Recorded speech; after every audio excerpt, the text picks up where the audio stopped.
Ladies and gentlemen, hey, hi, how you doing? Welcome back to the channel. Thank you so much for stopping by.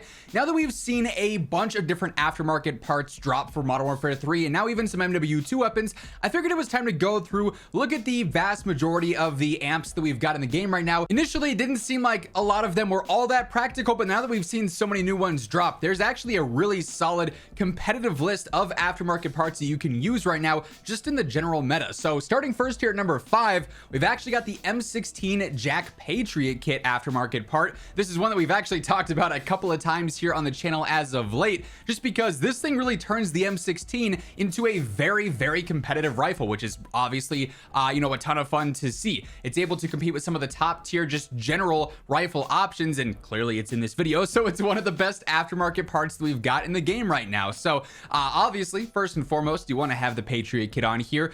Goes into full auto here, also helps out a little bit with the control, ends up adjusting the damage values here, but with the full auto fire rate, its TTK is phenomenal. I do go for the 60 round extended mag here. Fire rate's pretty fast, so having this on there just ensures that you don't really have to worry all that much about ammo. I also go for high grain rounds. This is predominantly a mid-range based, long-range based build here, so obviously being able to increase that damage range and that velocity, pretty clutch, all things considered. I also go for the Bruin Pivot vertical grip here. There's not much horizontal control in this thing, so when you're hurting that, it's not a huge deal. Plus, getting that better vertical control makes this a lot more predictable. I tested a bunch of different underbarrel and muzzle combinations, and using the Bruin Pivot vertical grip and then also the Cassis brake to go back and actually attack that horizontal control, I felt made the whole recoil pattern here the most predictable. Like I said, tested a bunch of different combinations, some compensators, some suppressors, different kinds of underbarrels, and this combination here by far made the weapon the easiest and the most predictable for me, at least. So as a solid, more aggressive assault rifle, this thing gets the job done pretty nicely. Next up here, number 4, we've got one of the newer aftermarket parts, and this is the FJX HORUS conversion kit that basically just turns it more into like a sniper support style SMG. You go from the base HORUS, which is very aggressive, super run and gun based, really good within 10 meters, and it kind of just flips it. It's all right within 10 meters, but then it gets really good from 10 to 20, 20 to 30, those realistic SMG sort of mid-tier, mid-range areas. This thing fries there while also still being incredibly aggressive and incredibly versatile. So we've got the SCIMITAR kit on here, extending out that range. The velocity gives you better control, gives you better damage as well. So definitely optimizes it for more of a sniper support or a versatile SMG style build. Because the control is much easier on this build, I do actually opt for no stock. It's got clean irons, so being able to increase the mobility across the board here makes this thing just ultra aggressive. I do go for the high grain ammo in here as well, extending out that velocity, so you're going to be pretty much in a hit scan range in all realistic fights you're taking with this thing. Better range as well for that faster TTK. We got the hand stop on here, even better mobility, really good strafe speed as well, general movement speed, ADS, sprint to fire. Then lastly, Zem 35 compensator, just keeping things nice and easy in terms of control with minimal mobility and velocity cons with that.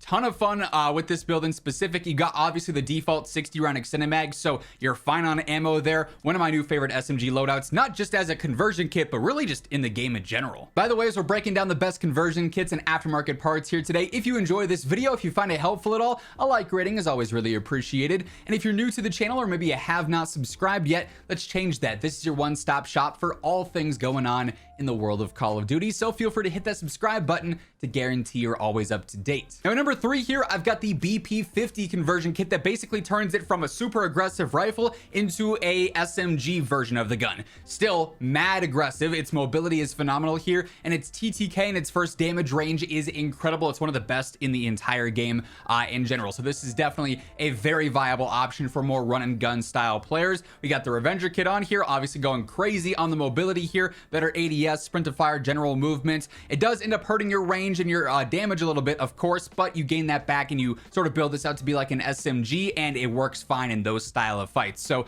I got the Trust 4 grip tape on here, just gives you some better control. It hurts your idle sway, but that's not a huge deal in SMG style engagements. We got high grain on on here as well, giving us that really solid 14-meter effective damage range where its TTK is the absolute best. That means this thing is going to fry all the way out to 14 meters. So as a complement to a rifle or an LMG or a sniper, this thing's going to absolutely destroy. We got the Kimura laser sight on here, better ADS and better sprint to fire, mainly just because you get blocked so much by other attachments, and I like the irons on here, so I don't feel the need for an optic. I just go for a laser instead. Lastly, Zem 35 compensator yet again, minimal cons to that ADS speed, some decent control. So this thing, all things considered, is pretty easy to use, and it absolutely melts in that first damage range. However, another option that melts, and it actually is a little bit more consistent out to some further distances, is the HOLGER 26 aftermarket part, turning this basically into you know, an LMG SMG hybrid, which is not really something you ever see, but it's the reality here with this thing. So you put on that jacked burnout kit, and this thing goes crazy in the close range. Helps out with that velocity and, for whatever reason, the minimum damage range, but it ends up obviously shortening that first damage range down to 7 meters with the attachments that we've got on here, which doesn't seem like much, but this thing is extra forgiving in terms of its damage drop off. When you get into its second and its third damage ranges, it's not falling off all that much, so you can use this out to 25-30 meters and it's still gonna be really good. The burnout kit also gives you a 60 round extended mag. That to me is totally sufficient. We got high grain to get that effective damage range out to 7 meters. That's obviously very clutch. The velocity increases here don't really matter all that much.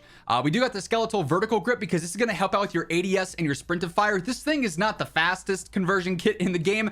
Obviously, it's stemming from an LMG, so it's already kind of slow. So where you can speed it up, I find that to be pretty important. And it's also going to help out with the control a little bit too. We got the Ascent Lord stock on here, also giving us better control for relatively minimal cons to our general movement. Your sprint to fire goes down a little bit, ADS strafe and whatnot there a tad bit as well, but it's not a huge deal all things considered. And then I found myself to be the most accurate with an optic here, so I went for the NIDAR model 2023. If you wanted to use a glassless or a slate or a different optic, always go for your preference there. But yeah, this thing absolutely melts up close as well. So good as a close range option. Hey everyone, just a quick heads up, for the next couple of days, my G Fuel discount code is actually boosted to get you 30% off everything on the G Fuel site. So if you're looking to take advantage of that increased discount, maybe pick up a new tub, try out a new flavor, stock up on some hydration tubs now that we're headed into summer, there is no better time to do so than right now. Tossing code Immortal at checkout, take advantage of that higher discount. Like I said, just for the next couple of days. The link for that will be down in the description below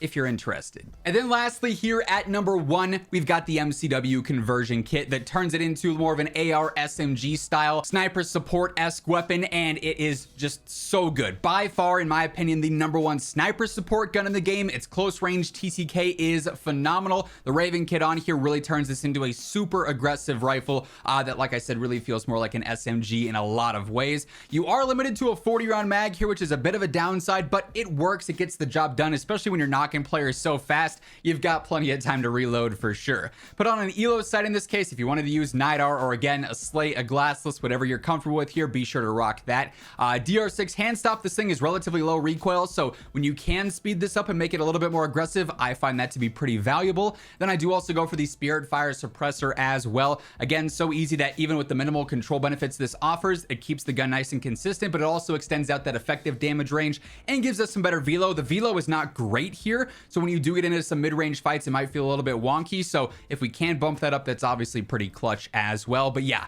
in my opinion, MCW Raven kit, easily the #1 conversion kit in the game. But quite frankly, all 5 of these are fantastic choices, and I would highly recommend all of them. That said, there's also several other good conversion kits that didn't make it into the top 5. A lot of them as of late seem to be more and more effective, but that's going to wrap things up for this video. If you enjoyed it, do me a favor and drop a like. And if you're new to the channel, be sure to hit that subscribe button on your way out so you can guarantee you are always up to date with all things going on in Call of Duty. But once again, thank you so much for tuning in. And until next time, take it easy, have an awesome rest of your day, and I'll catch you later.